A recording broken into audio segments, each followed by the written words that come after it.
সব তেওঁলোকে শিডিউল ট্ৰাইবৰ কাৰণে আন্দোলন কৰি আছে কোনো আমাৰ বিৰুদ্ধে আন্দোলন কৰা নাই শিডিউল ট্ৰাইব লাগে তেওঁলোকৰ দাবীটোক আমিও সমৰ্থন কৰোঁ গতিকে এইটো কাৰো বিৰুদ্ধে আন্দোলন নহয় আন্দোলনটোত বিজেপিৰ মানুহো লগত আছে কাৰণ এইটো গোটেই জাতিটোৰে দাবী হয় মৰাণত বিজেপি আছে তেওঁলোকো আন্দোলন কৰিছে কোচ ৰাজবংশীত বিজেপি আছে তেওঁলোকো আন্দোলন কৰিছে দাবীটো ন্যায্য দাবী কিন্তু বেয়া আৰক্ষীৰ আক্ৰমণ হ'ব নালাগিছিল যোৱাকালি লগে লগে মই অচিক ছাছপেণ্ডো কৰিছোঁ 5 দিনৰ ভিতৰত তদন্তও কৰিব দিছোঁ কাৰণ আমি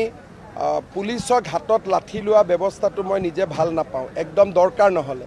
প্ৰত্যেক মিটিঙতো কৈ থাকোঁ কিন্তু 2-এজন পুলিচে কেতিয়াবা চবটো আৰু আমাৰ দিনত এপইণ্টমেণ্ট পোৱা পুলিচ নহয় গতিকে নিজৰ নিজৰ চবৰ দৰ্শনো থাকে বহুতে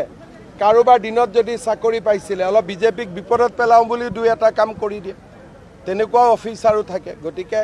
মই 5 দিনৰ ইনকুৱাৰী দিছোঁ আৰু আমি যোন দোষী আমি ব্যৱস্থা লওঁ